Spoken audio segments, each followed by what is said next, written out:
going to assume that you've heard that the plaintiff, Alejandra Batista, had a horrific night. Luckily, she is now in recovery. The man who abducted her is a psychotic individual who had no affiliation whatsoever with the defendants in this case. Do you understand this? If so, please say yes. Yes, Your Honor. Good. We will now continue with this trial. Monsignor, are you ready with your first witness? Yes, Your Honor. He's already been sworn. Yes, Your Honor. All right, you may proceed. The defense calls Bishop Cardinal Jose Sierra.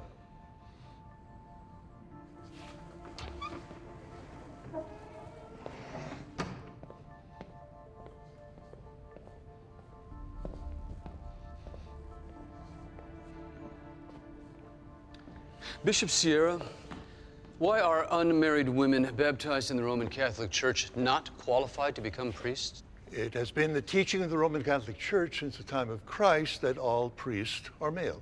Is there a direct scriptural reference for this teaching? No. Then what is the foundation for this doctrine? Jesus chose only men to be his disciples. We follow the example he set 2,000 years ago. What were the social conditions of a woman in Palestine and Jerusalem during the time of Jesus? It was a male-dominated society. Women were little more than slaves.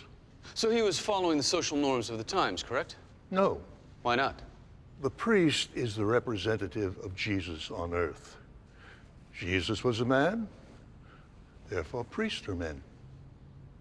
Thank you, Bishop Sierra. No further questions? Your witness, Mr. Riley. Bishop Sierra, you said there is no direct scriptural revelation to bar women from the priesthood forever. Is that correct? In the context in which I just stated it, yes, that's correct. So your testimony is that the church relies upon what Jesus didn't do in appointing males only as apostles. Is that correct? Yes. If Jesus was following the tradition of the tribes of Israel, which had an all-male hierarchy, wouldn't it have made sense to continue this all-male hierarchy in the appointing of his apostles? Maybe. Let's talk about some other social norms of the time that maybe Jesus might have followed. All the apostles probably wore beards, right? Yes. But because Jesus didn't appoint any clean-shaven men as apostles, that doesn't mean the church now excludes them from becoming priests, does it? No. Beards were an incidental characteristic the apostles shared. Of course. It would be ridiculous to exclude men without beards from the priesthood. All the first apostles were also Jews, weren't they? Yes. Does the fact that he didn't appoint any Gentiles to be among the first apostles mean that Gentiles are barred forever from the priesthood? No. When Gentiles became a larger part of the church, Gentile men were ordained as priests. I believe you also said that it was a social custom at the time to not appoint women to positions of leadership since they were treated merely better than slaves. Is that correct? In a male-dominated society, yes, that's correct. Now, the custom of treating women just a little better than slaves has changed over time, correct? It most certainly has. Bishop Sierra, I would like to summarize your testimony so that the jury and I can make sure that we understood you. Jesus had 12 apostles. All wore beards, all were Jews, and all were men. As social customs changed, the church decided that all of those characteristics except one were merely incidental to the priesthood, the male gender being fundamental.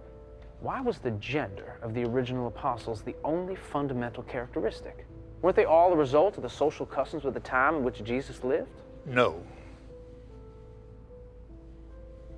Monsignor Rizzulli objected to a question that I asked Miss Batista about whether she knew if God wanted her to be a priest. He said that there was no possible way to know what was in God's mind. Yes, that's correct. So I ask you, how can you and the men of the Catholic Church possibly know what's in the mind of God concerning the gender of his priest? The Pope has declared that the priesthood shall be limited to the male gender on the clear example of Jesus. And that, Mr. Riley, is the will of God. So say you and the men of the church. But Jesus never said that. Objection. Mr. Riley is making a speech. Sustained. Bishop Sierra, you have ordained married males, have you not? I'm not sure what you mean. Have you ordained a married Episcopal priest into the priesthood of the Catholic Church? Yes. Well, don't the qualifications for the priesthood require the candidates to be unmarried? The Pope has offered a special dispensation to ordained married Episcopal priests when circumstances warrant it. The Episcopalian religion also ordains female priests, does it not? Yes, I think they do. Will the Catholic Church ordain a female priest of the Episcopalian religion, married or unmarried? No. So it is your testimony that you and the Pope and the other cardinals will bend the rules to ordain a married male Episcopal priest, but you will not bend those same rules for a woman under the same circumstances just because she is a woman? Your Honor, please. Never mind. I withdraw my question. We already know your answer.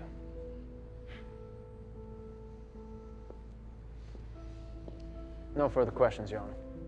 This court will adjourn until tomorrow morning at 9 a.m. when we will hear closing arguments. I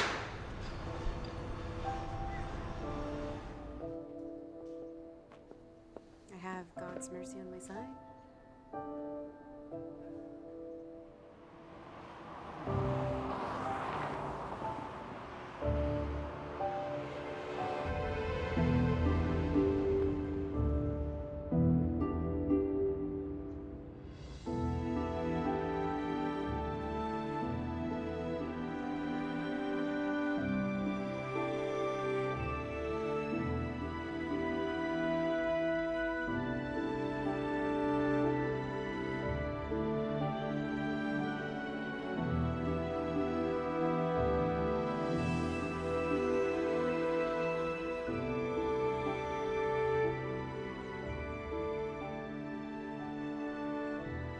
Mr. Riley, your closing argument.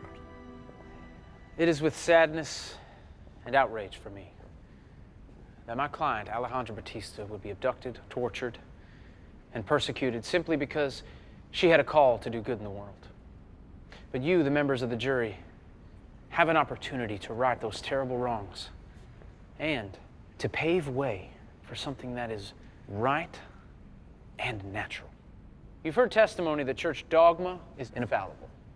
One dogma is that men and women are created equal. Another is that only men can be priests. Those dogmas contradict each other. What are we supposed to believe? I believe the evidence is so clear that the only answer to the question, do the defendants discriminate solely based on gender, is a resounding yes. And to the question, do the defendants have justifiable cause to discriminate, is a resounding no. As a little girl, Alejandra Batista dreamed of being a priest. But the men of the Catholic Church have decided that she can't pursue her dream, that no woman can ever be priest, no matter how qualified or how committed she is to the Catholic Church and to God. Let Alejandra Batista have her dream.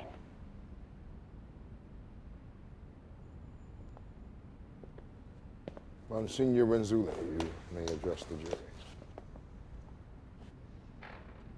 Thank you, Your Honor.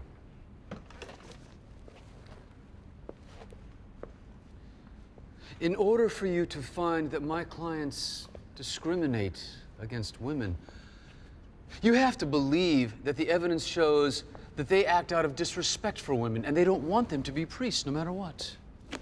But the testimony shows, without a shadow of a doubt, that the defendants justifiably believe that what they are doing is a direction from the example of Jesus Christ. And so the answer to the first jury question must be no.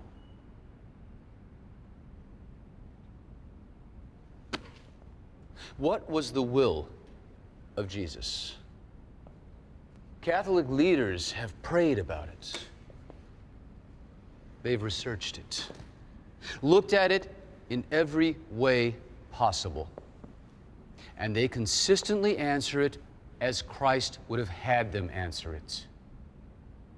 They do what is required of them by their faith, by their belief, and they cannot do otherwise. The priesthood is reserved for the male gender. forever.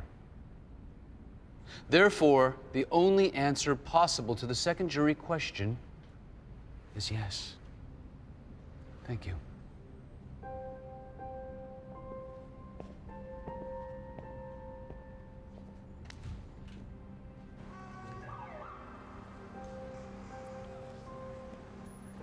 Hey, thanks for coming, man. I know Dunbar flipped if he knew you were anywhere near this case. 5 hours, such a long time for such a short trial. 5 hours and 36 minutes, but who's counting? Relax, Tony. It's like Allie says. It's God's will, no matter what the results are.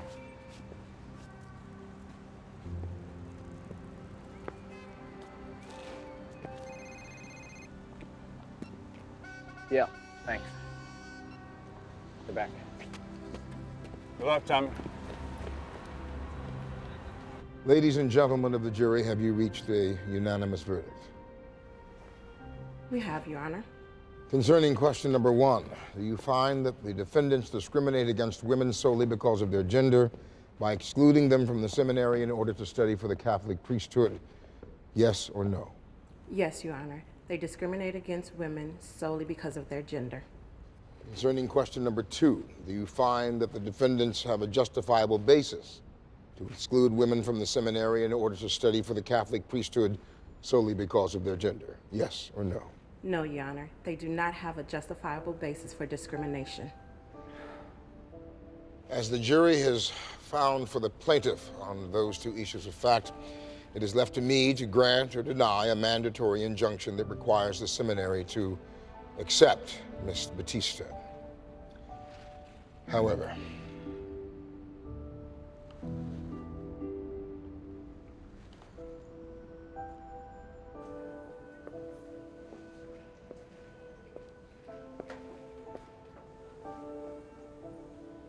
Am I gonna be a Catholic priest? We won on both counts. The church discriminated against you because you're a woman, and they had no justifiable basis in doing so. Thank God. So can I start the seminary in the fall? No, Allie. I'm afraid you can't. Why not? After the verdicts, Judge Watford has to decide whether to grant what's called a mandatory injunction, forcing the church to allow you to enter seminary. I remember. That injunction is only available if you have no other options. If you want to become a priest in a Christian religion, several will accept you. This is Renzuli's question about why I didn't apply to another seminary. Exactly. You have options. So the judge can't force the Catholic Church to accept you. I'm sorry. But we were right. Yeah. You were right. Do you think I can work with students again? I'll see what I can do.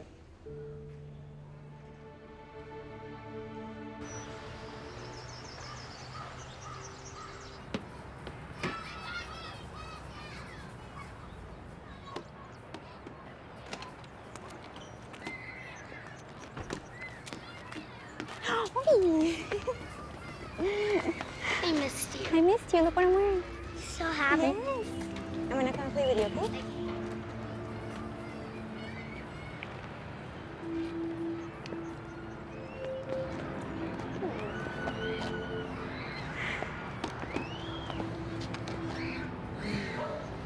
I'm back. Thanks to Renzulli.